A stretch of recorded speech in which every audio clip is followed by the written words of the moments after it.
জুলাই গণঅভ্যুত্থানে ক্ষমতাচ্যুত সাবেক প্রধানমন্ত্রী শেখ হাসিনা দেশে ফিরলে আদালতের রায় অনুযায়ী তাঁর ফাঁসি কার্যকর করার দাবি জানিয়েছেন এনসিপির আহ্বায়ক নাহিদ ইসলাম। রাজধানীর কাকরাইলে আন্তর্জাতিক এমএসএমই দিবস উপলক্ষে আয়োজিত এক অনুষ্ঠানে সাংবাদিকদের প্রশ্নের জবাবে তিনি বলেন, শেখ হাসিনা কিভাবে দেশে ফিরবেন, আত্মসমর্পণ করবেন কিনা এবং তাঁকে কিভাবে বিচারের মুখোমুখি করা হবে এসব সিদ্ধান্ত নেবে বাংলাদেশ সরকার। এ বিষয়ে প্রয়োজনে ভারতের সঙ্গেও সরকারকেই আলোচনা করতে হবে।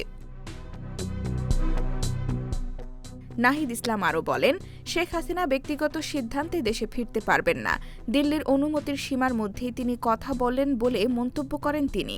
একই সঙ্গে তিনি সতর্ক করে বলেন, শেখ হাসিনা বা আওয়ামী লীগকে ঘিরে রাজনৈতিক অস্থিরতা তৈরির কোনো চেষ্টা হলে এবং সরকার সেটিকে প্রশ্রয় দিলে তার সবচেয়ে বড় ক্ষতি সরকারেরই হবে। আওয়ামী লীগের দলগত বিচারের উদ্যোগকে সঠিক পথ বলেও মন্তব্য করেন এনসিপির এই নেতা। উল্লেখ্য, মানবতাবিরোধী অপরাধের মামলায় দণ্ডিত শেখ হাসিনা সম্প্রতি রয়টার্সকে দেওয়া এক সাক্ষাৎকারে জানান, তিনি আগামী ডিসেম্বরে আওয়ামী লীগের জ্যেষ্ঠ নেতাদের নিয়ে দেশে ফিরে আদালতে আত্মসমর্পণের পরিকল্পনা করছেন।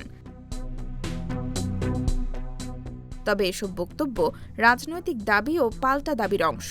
শেখ হাসিনার দেশে ফেরা, আত্মসমর্পণ বা বিচার কার্যকর হওয়ার বিষয়ে চূড়ান্ত সিদ্ধান্ত সংশ্লিষ্ট রাষ্ট্রীয় ও বিচারিক প্রক্রিয়ার উপর নির্ভর করবে। M1 TV news desk.